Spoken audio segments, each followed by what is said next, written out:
എന്നെ നോക്കണില്ലേ, വീട് വെച്ച് തന്നില്ലേ, മക്കളെ നോക്കുന്നില്ല, അവരെ പഠിപ്പിക്കുന്നില്ലേ, നാട്ടിലെ പള്ളിക്കാര്യങ്ങളുണ്ട്, രാഷ്ട്രീയ കാര്യങ്ങളുണ്ട്, മൊത്തം ഇയാളാണ്. ഇയാളെ സംസാരം കേട്ടതൊന്നും ഇവിടെ മൊത്തം വിപ്ലവം ഉണ്ടാക്കി മുഴുവനും അമേരിക്കയുടെ പ്രശ്നങ്ങൾ, നാട്ടിലെ പ്രശ്നങ്ങളെല്ലാം മൂപ്പരാ തീരും. അങ്ങനെ ഒരു ആണെന്ന് പറഞ്ഞ ഒരു ഗമ ഉള്ളത് കൊണ്ട് നിസ്സാര കാര്യം വരും ഇങ്ങനെ ഒരു ചൂടാവലുണ്ടാവും.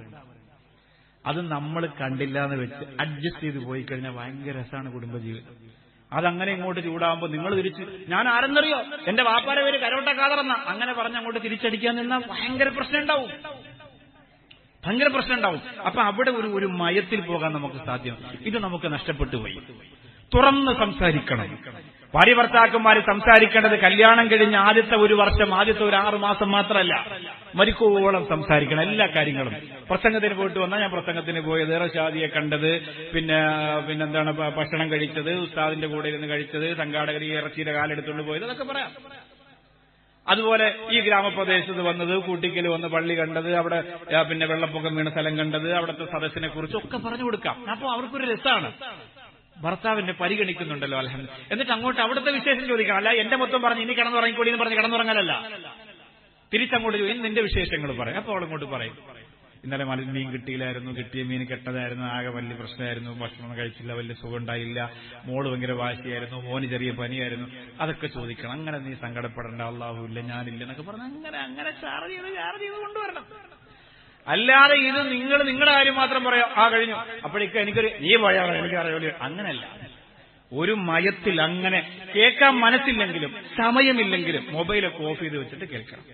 ആദ്യം നമ്മൾ ചെയ്യാനുള്ളത്, ഇനി മരിക്കുന്നത് വരെ ബെഡ്റൂമിനകത്ത് മൊബൈൽ ഉപയോഗിക്കൂല എന്ന് 3 പ്രാവശ്യം നിയ്യത്ത് ചെയ്തിട്ടുണ്ട് ഇവിടെ നിന്ന് പോവാൻ. ഇല്ലെങ്കിൽ ഉറപ്പായിട്ട് ഒന്നീ തൊലാക്കുക, അല്ലെങ്കിൽ ആരോടെങ്കിലും കൂടെ പോകും. ഉറപ്പാ, തീരുമാനം എടുക്കണം. നിങ്ങൾ പറയും, നിങ്ങൾ പ്രസിഡന്റ് അല്ലേ, നിങ്ങൾ പറയും ഉസ്താദേ ഞാൻ വയസ്സായി, എനിക്ക് മൊബൈൽ ഉപയോഗിക്കാൻ പാടില്ല. ആരും ഉപയോഗിക്കരുത്. എല്ലാവരും റൂമിന്റെ പുറത്തൊരു ഷെഡ് ഉണ്ടാക്കണം. ബെഡ്റൂമിലേക്ക് കയറുമ്പോൾ ബിസ്മില്ലാഹി തവക്കൽതു അലല്ലാഹി ലാ ഹൗല വലാ ഖുവത ഇല്ലാ ബില്ലാഹ് അതോടെ വെച്ചിട്ട് സുഖമായിട്ട് പോയി കിടന്ന് ഉറങ്ങി നോക്കി. എന്തൊരു രസമായിരിക്കും. അന്ന് കല്യാണം കഴിച്ചോലെ തോന്നുന്നു നിങ്ങൾക്ക്. അള്ളാഹ് കെട്ടിയതുള്ള പടച്ചവരെ തോന്നുന്നു. ഇതങ്ങനെ ചെയ്യണം നമ്മള്. ഇതെന്താ, പടിഞ്ഞാറേക്ക് തിരിഞ്ഞു കിടന്ന താത്ത മൊബൈലിൽ ഇങ്ങനെ, കിഴക്കോട്ട് തിരിഞ്ഞു കിടന്ന കാക്ക, ഇതെന്നെ പരിപാടി. ഇങ്ങനെ ആക്കിക്കൊണ്ടിരിക്കുമ്പോൾ മക്കൾ ഇറങ്ങിപ്പോവും. ഇന്ന് ക്യാമ്പസിലെ പ്രിയപ്പെട്ട മക്കൾ കൂട്ടുകാരുടെ കൂടെ ഒരു ദിവസം എന്ന് പറഞ്ഞ പുതിയൊരു പരിപാടി വെച്ചിട്ടുണ്ട്. ഇന്ന് എല്ലാവരും കൂടി അവന്റെ വീട്ടില്, നാളെ എല്ലാവരും കൂടി അവളെ വീട്ടില്. അങ്ങനെ വീട്ടിലേക്ക് വന്ന് സ്വാതന്ത്ര്യം ആഘോഷിക്കുന്ന കാലം. ഒരു റൂമിനകത്ത് 18, 19 വയസ്സായ ആണും പെണ്ണും മക്കൾ ഒരുമിച്ച് വെറുമൂടെ ഇട്ടതും ഇടാത്തതും ബനിയനിട്ടതും ഇടാത്തതും ഒക്കെ ആയിട്ട് അങ്ങനെ ആഘോഷമാണ്. ഉമ്മാക്കും വാപ്പാക്കും അവിടെ ചെല്ലാനും നോക്കാനും അവകാശമില്ല. അത് മക്കളുടെ കാലമാണ്. ന്യൂ ജനറേഷനാണ്, പുതിയ തലമുറയാണ്. ഉമ്മാക്കും വാപ്പാക്കും ചെറിയ കാർട്ടൂൺ ഇട്ട് കൊടുക്കും. 18 വയസ്സുള്ള കണ്ടോണ്ടിരിക്കും, ഡിങ്കിൾ ഗിങ്കിൾ ബേ ഗിങ്കിൾ ഗിങ്കിൾ, ഇതും കണ്ടുകൊണ്ട് ഹാളിലിരുന്നോളാം. എന്നിട്ട് ഈ പ്രിയപ്പെട്ട മക്കൾ കാണിക്കുന്ന കോമാളിത്തരങ്ങൾ പിന്നീട് അവരുടെ കുടുംബജീവിതത്തെ ഒന്നടങ്കം തകർത്ത് തരിപ്പണമാക്കി കളയുന്ന വളരെ മ്ലേച്ഛമായ മോശമായ അവസ്ഥയിലേക്കാണ് പിന്നെ കാര്യങ്ങൾ എത്തുന്നത്. എല്ലാം കഴിഞ്ഞിട്ട് അവസാനം കരഞ്ഞ് പള്ളിയുടെ കവറിലെടുത്ത് വന്ന് രജിസ്റ്റർ ഓഫീസിൽ പോയി മോള് പോയി എന്ന് പറഞ്ഞ് വിലവിളിച്ചിട്ട് കാര്യമില്ല. ആദ്യമേ പക്വതയുള്ള തീരുമാനമെടുക്കാൻ ഉമ്മാക്കുപ്പാക്കും സാധ്യമാകണം. അവിടെയാണ് വിജയമുണ്ടാകുന്നത്. തുറന്ന് സംസാരിക്കണം. നമ്മുടെ പ്രിയപ്പെട്ട മക്കൾ, കല്യാണം കഴിഞ്ഞവരവിടെ ഇരിക്കട്ടെ, കഴിക്കാൻ പോകുന്ന മക്കൾ, 14, 15, 16 വയസ്സായ പെൺമക്കൾ, അവളെ ജീവിതത്തിൽ അന്നത്തെ ദിവസം നടന്ന സർവ്വകാര്യങ്ങളും വാപ്പച്ചിയോട് തുറന്നു പറയുന്ന സംവിധാനമുണ്ടാക്കണേ. എന്റെ കൂട്ടിക്കലിലെ ഉപ്പാ, കോളേജ് വിട്ടു വരുമ്പോ, സ്കൂൾ കഴിഞ്ഞു വരുമ്പോ, നഴ്സറി കഴിഞ്ഞു വരുമ്പോ പ്രിയപ്പെട്ട പൊന്നുമോള് പറയുന്ന പോലെ അല്ലാഹുവേ, സർവ്വകാര്യങ്ങളും വാപ്പയോട് പറയുന്ന, ഉമ്മയോട് പറയുന്ന ഒരു ബന്ധമുണ്ടാവണം. എന്തെങ്കിലും ഒരു അപകടകരമായ വാർത്തയാണ് മോള് വന്ന് പറഞ്ഞതെങ്കിൽ അത് വാപ്പയോട് പറഞ്ഞ പ്രശ്നമാകുമെന്ന് പറഞ്ഞ് അത് മൂടിവെക്കല്ല ഉമ്മ. അങ്ങനെ മൂടിവെച്ചവർക്ക് പൊന്നുമോളെ കബറിന്റെ മുകളിൽ മൂടിക്കല്ല് വെക്കേണ്ട ഗതി വന്നിട്ടുണ്ട്. അത് ഗൗരവത്തോടെ മനസ്സിലാക്കണം. നിങ്ങൾ തമാശയല്ല. കുറെയൊക്കെ നിങ്ങൾ പറയുമ്പോ തമാശ പോലെ ചിരിക്കുമെങ്കിലും ഉള്ളിന്റെ അകത്തൊരു പിടയിൽ വേണം. മക്കളുള്ളവരെ കഴുകന്മാര് കാത്തിരിക്കുകയാണ്. ആണും പെണ്ണും മക്കളെ കൊണ്ടുപോകാൻ മാത്രമല്ല, രണ്ട് മക്കളെയും ഒരുപോലെ കൊണ്ടുപോകാനാണ്. ആ മക്കളെ മുഴുവനും അല്ലാഹുവേ സുലഭമായി ലഭിക്കുന്ന കള്ളിന്റെയും കഞ്ചാവിന്റെയും ലോകത്തേക്ക് കൊണ്ടുപോയിരിക്കുകയാണ്. അവർക്ക് കല്യാണം തന്നെ വേണമെന്നില്ല. വാപ്പ ചോദിക്കുന്ന മോനെ 28 വയസ്സായില്ലടാ, എന്തേ നീ കല്യാണം കഴിക്കാത്തത്? എനിക്ക് വേണ്ട വാപ്പാ, കല്യാണത്തെക്കാളും അവന് സന്തോഷമുള്ളത് കഞ്ചാവാണ്. ആ കഞ്ചാവ് ഇങ്ങനെ ശരീരത്തിന്റെ ഞരമ്പുകളിലൂടെ കടത്തിവിട്ടിട്ട് പറക്കുന്ന ചിത്രശലഭങ്ങളെ പോലെ പാറിക്കളിക്കുന്ന കാലമാ. അങ്ങനെ നമ്മുടെ പ്രിയപ്പെട്ട തലമുറ നാശത്തിന്റെ പടുങ്കുടിയിലേക്ക് വീണുകൊണ്ടിരിക്കുമ്പോ, ആണുങ്ങൾ അങ്ങനെ പോകുമ്പോ, പെണ്ണുങ്ങൾ ഇങ്ങനെ പോകുമ്പോ, അല്ലാഹു തന്ന മക്കളെ എന്തിനാ പ്രിയപ്പെട്ടവരെ നിങ്ങൾക്ക് തന്നത്? ഉമ്മാ മരണവേദനയോടെ ലേബർ റൂമിന്റെ അകത്ത് കിടന്ന് കൈകാലിട്ടടിച്ച് ഇന്ന് വരെ ഒരു പെണ്ണും അങ്ങനെ വിളിച്ചിട്ടില്ല. ആ രീതിയിലാണ് ഉമ്മ നിങ്ങൾ നിലവിളിച്ചത്. എന്നിട്ടാ കുഞ്ഞിനെ പുറത്തു കൊണ്ടുവന്നത് അള്ളാന്റെ അടുത്തുനിന്ന് നരകം വാങ്ങിത്തരാനാണോ ഉമ്മ? അള്ളാന്റെ അടുത്തുനിന്ന് നരകം വാങ്ങിത്തരാനാണോ? നീ മരണപ്പെട്ടു പോയാ നിനക്കൊരു ഖുർആനോദണ്ട പെങ്ങള് എന്റെ ഉമ്മച്ചിക്ക് പുറത്തു കൊടുക്കണേ എന്ന് പറയണ്ട മോള്. എത്ര കാലം കഴിഞ്ഞാലും നിനക്ക് വേണ്ടി ദുആ ചെയ്യണ്ടേ? എന്തിനാ നിങ്ങൾക്ക് മക്കളെന്തിനാണ്? എന്തിനാണെന്ന് നിങ്ങളൊന്ന് ഓർത്തു നോക്ക്. എന്റെ കൂട്ടിക്കല പെങ്ങളെ എന്തിനാണ് പ്രസവിച്ചു കൂട്ടിയതെന്ന് ചിന്തിച്ചു നോക്ക്. 3, 4, 5, 6 മക്കളൊക്കെ എന്തിനാ നിങ്ങൾക്കുണ്ടായത്? ആ മക്കളെന്തെങ്കിലും കൊണ്ടുതരുന്നത് തിന്നാൻ വേണ്ടി മാത്രമാണോ? വയസ്സാകുമ്പോ ചെക്കെഴുതി ഒപ്പിട്ട് തരാൻ മാത്രമാണോ? നിന്റെ പ്രിയപ്പെട്ട മക്കള് കന്നുകാലികളെ പോലെ കഞ്ചാവ് ഉപയോഗിച്ചുകൊണ്ട് 4 കാലിൽ വന്നു കയറിയിട്ട് നിന്റെ മുടിക്കൊമ്പിന് പിടിച്ച് അടുക്കളയിടത്ത് പറഞ്ഞിരിക്കാനാണോ? എന്റെ പൊന്നുമോളെ, അൽ ജന്നത്തു തഹ്ത അഖ്ദാമിൽ ഉമ്മഹാത്ത്, ഉമ്മയുടെ കാൽച്ചുവട്ടിലാണ് സ്വർഗമെന്ന് ശഫീഉനാ റസൂലുള്ളാഹി സ്വല്ലല്ലാഹു അലൈഹി വസല്ലം. അല്ലാഹുവിന്റെ ഹബീബ് അങ്ങനെ പറഞ്ഞില്ലേ? അത് നിസ്സാരമായ വാക്കാണോ? എത്രമേൽ ഗൗരവം! എത്ര നാൾ ഒരു ദിവസമാണ് ഞാൻ എന്റെ വീട്ടിൽ നിൽക്കുക. രാവിലെ വീട്ടിലെത്തിയാൽ ജുമഅയ്ക്ക് മുമ്പ് ആദ്യം കാണുന്നത് എന്റെ ഉമ്മയെയാണ്. ഉമ്മയില്ലെങ്കിൽ നമ്മളുണ്ടോ?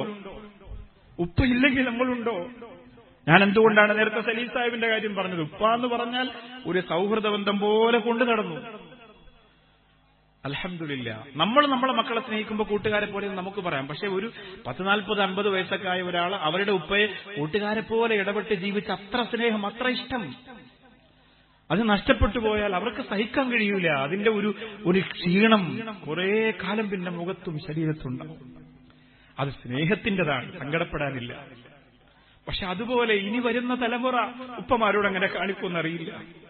അല്ലാഹുവേ, ഞങ്ങളുടെ മക്കളെ ഞങ്ങൾക്ക് ഒന്നും തന്നില്ലെങ്കിലും ഞങ്ങൾ മരണപ്പെട്ടു കഴിഞ്ഞാൽ ഞങ്ങളുടെ ഖബററിയാതെ, അല്ലാഹുവേ പോട്ടെ ഖബററിയണ്ട, ഒരു ഫാത്തിഹയെങ്കിലും. ഇങ്ങനെ ഒരു ഉപ്പയാണ് ആദ്യം പള്ളിയിലേക്ക് വിരൽ പിടിച്ചുകൊണ്ടുപോയത് ഉപ്പ. പെരുന്നാളിന് ഡ്രസ് എടുത്തു തന്ന ഉപ്പ. ഞാനിപ്പോഴും എന്റെ ഉപ്പയെക്കുറിച്ച് ഇങ്ങനെ ഓർക്കലുണ്ട്.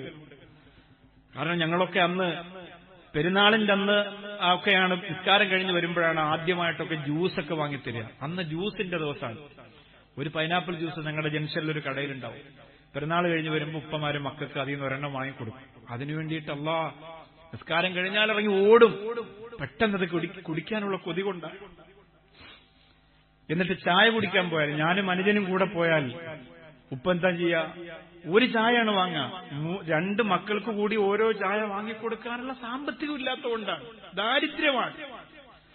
ഒരു ചായ വാങ്ങിയിട്ട് 2 കവിള് ഉപ്പ കുടിക്കും, പിന്നെ എനിക്ക് തരും, ഞാനതിന്റെ ബാക്കി അനുജന് കൊടുക്കും. അങ്ങനെയാണ് കുടിക്കുക. പക്ഷെ ഇന്ന് നമ്മുടെ പ്രിയപ്പെട്ട മക്കൾക്ക്, എന്റെ മക്കൾക്ക് ഞാൻ കൊടുക്കുന്ന സൗകര്യങ്ങൾ, നിങ്ങളുടെ മക്കൾക്ക് നിങ്ങൾ കൊടുക്കുന്ന സംവിധാനങ്ങൾ, അവരാവശ്യപ്പെടുന്നതൊക്കെ വാങ്ങിക്കൊണ്ട് കൊടുക്കും. ഒന്നു മാത്രം നമ്മൾ കൊടുക്കാൻ മറന്നുപോകും. നമ്മുടെ പ്രിയപ്പെട്ട മക്കളുടെ ഹൃദയത്തിൽ അള്ളാഹുവിനെയും റസൂലിനെയും വെച്ചു കൊടുക്കാൻ നമുക്ക് കഴിഞ്ഞില്ല. ബാക്കിയെല്ലാം നമ്മൾ ചെയ്തു. അവരാവശ്യപ്പെടുന്നത് പോലെയെല്ലാം കൊടുത്തു. കല്യാണത്തിന് കാറ് വേണം, കൊടുത്തു. സ്വർണം വേണം, കൊടുത്തു. പല മോഡൽ കൊടുത്തു, എല്ലാം കൊടുത്തു. അള്ളാനെയും ഹബീബിനെയും ഹൃദയത്തിൽ വെച്ചു കൊടുക്കാൻ കഴിഞ്ഞില്ല. അതിന്റെ നഷ്ടവും അതിന്റെ ഖേദവും നാളെ പരലോകത്ത് അനുഭവിക്കേണ്ടി വരും. അള്ളാഹു നമ്മെ കാക്കട്ടെ. ഈ സംഘാടകർ നിങ്ങളുടെ മുന്നിലേക്ക് ഞാനൊരു ബക്കറ്റും കൊടുത്ത് വിടട്ടെ. ഈ നിർമ്മിക്കാൻ പോകുന്ന കേവലം ഒരു 5-6 ലക്ഷം രൂപ മാത്രം ചെലവ് വരുന്ന ചെറിയ ഒരു പദ്ധതി, പാവങ്ങൾക്ക് അതിനെ കഴിയൂ. ഈ നാട്ടിലെ വളർന്നു വരുന്ന പെമ്മക്കൾക്ക് ഒരു ക്ലാസ് കൊടുക്കണം ഉസ്താദേ. മദ്രസയിലേക്ക് അവർ വരുന്നില്ല, അവസാനിപ്പിച്ചു പോവാൻ. അപ്പൊ ഒരു സ്ത്രീ തന്നെ പഠിപ്പിക്കട്ടെ. നല്ല ആശയം, നല്ല തീരുമാനം. ഒരു സ്ത്രീ തന്നെ പഠിപ്പിക്കട്ടെ. അവർക്ക് ഇസ്ലാമികമായി ചോദിച്ചറിയേണ്ട സർവ്വകാര്യങ്ങളും ഒരു ലേഡി നിന്ന് പറഞ്ഞു കൊടുക്കട്ടെ. പ്രാപ്തയായ ഒരു ഉമ്മയെപ്പോലെ ഒരു അധ്യാപിക നിന്ന് പഠിപ്പിച്ചു കൊടുക്കട്ടെ. എങ്ങനെയാ കുളിക്കേണ്ടത്, എങ്ങനെയാ ഉളുവെടുക്കേണ്ടത്, എങ്ങനെയാ ശാരീരിക ശുദ്ധി വരുത്തേണ്ടത്, എങ്ങനെയാണ് കുടുംബജീവിതം നയിക്കേണ്ടത്. വളരെ മനോഹരമായ തീരുമാനം. ഇന്നത്തെ ദിവസം അത് പൂർത്തീകരിച്ചു കൊടുക്കാൻ നമുക്ക് സാധിക്കണം. ഇല്ലെങ്കിൽ ഈ പറഞ്ഞതിൽ അർത്ഥമില്ലാതാകും. അള്ളാഹുവിന്റെ ദീനിന്റെ ദൈവത്തിന്റെ ആളുകളാണ് നമ്മളെന്ന് പറഞ്ഞതിൽ ഒരർത്ഥവും ഇല്ലാതാകും. അള്ളാഹുവിന്റെ ദീനിനു വേണ്ടിയിട്ട് കഷ്ടപ്പെടുന്നവരാണ് നമ്മളെന്നുള്ളതിൽ യാതൊരുവിധ അർത്ഥവും ഇല്ലാതായി പോകും. അതൊരിക്കലും വരാൻ പാടില്ല. നമ്മളെ കൊണ്ട് പറ്റുന്നത് ചെയ്യണം. ആദ്യം ഒരു ബക്കറ്റ് കളക്ഷൻ ഉണ്ടോ? ബക്കറ്റ് റെഡി ഉണ്ടോ? ഇവിടെ ഇന്നലെ ഉണ്ടായിരുന്നു ബക്കറ്റ് കളക്ഷൻ. കൊണ്ടുവന്നേ ഹബീബെ. സെക്രട്ടറി പ്രസിഡന്റ് ഒക്കെ വരും. ആരും എഴുന്നേക്കല്ലേ, ചായയും കടിയൊക്കെ ഉണ്ട്. അപ്പൊ ആ സമയത്ത് ഒരു ബക്കറ്റ് കളക്ഷൻ കൂടെ എന്റെ ഇടയിൽ അങ്ങ് നടക്കട്ടെ എന്ന് കരുതിയിട്ടാണ്. അതും രണ്ടും കൊടുത്തോളി. എവിടെ ബക്കറ്റ്? രാമൻ അസ്ഫലമിങ്കും, നിങ്ങളെക്കാൾ താഴെയുള്ളവരിലേക്ക് നോക്കണം മക്കളെ. ഉടുതുണിക്ക് മറുതുണി ഇല്ലാത്തവരെ നിങ്ങൾ നോക്കണം മക്കളെ. പാവപ്പെട്ടവരിലേക്ക് നിങ്ങൾ നോക്കണം മക്കളെ. കഷ്ടപ്പെടുന്നവരിലേക്ക് നിങ്ങൾ നോക്കണം മക്കളെ എന്ന് നമ്മുടെ പ്രിയപ്പെട്ട മക്കൾക്ക് പറഞ്ഞു കൊടുക്കുകയും അവരെ കാണിച്ചു കൊടുക്കുകയും ചെയ്യണം. എങ്ങനെയാണ് കാണിച്ചു കൊടുക്കുക? നിങ്ങളോട് ഞാൻ പറയുകയാണ്, നിങ്ങൾ ആരെങ്കിലും തിരുവനന്തപുരത്തേക്ക് വന്നാൽ, കുടുംബസമേതം വരികയാണ് തിരുവനന്തപുരത്ത്, മ്യൂസിയം കാണുന്നു, ശംഖുമുഖം കാണുന്നു, വേളി കാണുന്നു, വരാ നേരത്ത് ലുലു മോളിൽ കയറി കുറച്ച് പർച്ചേസൊക്കെ നടത്തി സന്തോഷത്തോടെ കൂട്ടിക്കല പ്രിയപ്പെട്ട കുടുംബം ഇവിടെ നിന്ന് തിരികെ വരുമ്പോ, ഈ നാട്ടിൽ വന്നു പോയ നിങ്ങളുടെ പ്രിയപ്പെട്ട നൗഷാദ് ബാക്കവി അവിടെ ഒരു സ്ഥാപനം നടത്തുന്നുണ്ട്, സ്നേഹസാഗരമെന്നാണ്. ഒരുപാട് ഉമ്മമാരവിടെയുണ്ട്. കാലില്ലാത്തവരുണ്ട്, കൈയില്ലാത്തവരുണ്ട്, കാഴ്ചയില്ലാത്തവരുണ്ട്, തളർന്നു പോയവരുണ്ട്, മാരക രോഗം ബാധിച്ചവരുണ്ട്. രാത്രി കിടന്നാൽ നേരം പുലരുമ്പോ ബെഡും വിരിപ്പും ഒക്കെ മുഴുവനും രക്തം കൊണ്ട് നിറഞ്ഞു പോകുന്ന രോഗത്തിന്റെ ഉടമകളുണ്ട്. മക്കളെ കൊണ്ടുവന്നൊന്ന് കാണിച്ചു കൊടുക്കണം മക്കളെ. ഇതുപോലെ ലോകത്തൊരുപാട് ആളുകളുണ്ട്. ഞങ്ങളുടെ നാട്ടിൽ പ്രസംഗിക്കാമെന്ന ഉസ്താദാണ്. എവർക്ക് ഭക്ഷണം കൊടുക്കുന്നത്, ഇവരെ നോക്കുന്ന സ്റ്റാഫുകൾക്ക് ശമ്പളം കൊടുക്കുന്നത്. അല്ലാഹുവേ, ആ പ്രിയപ്പെട്ടവരെ അനുഗ്രഹിക്കണേ എന്ന് ഒരു വരി ദുആ ചെയ്താൽ എനിക്കതൊരു വലിയ മുതൽക്കൂട്ടല്ലേ. എന്റെ പരലോകത്തിൽ എന്റെ മരണപ്പെട്ടു പോയ പൊന്നുമോന്റെ ദറജക്കതൊരു വലിയ കൂട്ടാവൂലേ. നിങ്ങൾ തിരുവനന്തപുരത്ത് പോയി സർവ്വതും കണ്ടുവരുമ്പോ നിങ്ങളുടെ ആരും RCCയിൽ കിടക്കുന്നില്ല, ആയിക്കോട്ടെ, നിങ്ങളുടെ കുടുംബത്തിൽപ്പെട്ട ആരും അവിടെ ഇല്ല. എന്നാലും ഒരു ദിവസം വർഷത്തിൽ ഒരു ദിവസമെങ്കിലും RCCയിലൊന്ന് വെറുതെ കയറണം. ആരെ കാണാനുമല്ല, വെറുതെ ഒന്ന് കയറി നോക്കണം. അല്ലാഹുവേ, അവിടെ കുഞ്ഞുങ്ങളുടെ ഒരു വാർഡുണ്ട് റബ്ബേ. 3 വയസ്സും 4 വയസ്സുമായ മക്കള് നമ്മുടെ ഈ കൂട്ടിക്കലിന്റെ സരസില് ഈ ഒന്നാമത്തെ കസേരകൾ നിറഞ്ഞിരിക്കുന്ന പ്രിയപ്പെട്ട മക്കളെ കാണുമ്പോ നമുക്ക് ആവേശമല്ലേ. അല്ലാഹുവേ, ആ മക്കളെ അനുഗ്രഹിക്കണേ അല്ലാ. നാളെ ഒരു സമയത്ത് നമ്മുടെ നാട്ടിൽ ദുരന്തങ്ങൾ ഉണ്ടായാൽ ആ മക്കളാണ് നമുക്ക് കാവലാകേണ്ടത്. അവരാണ് നമ്മളെ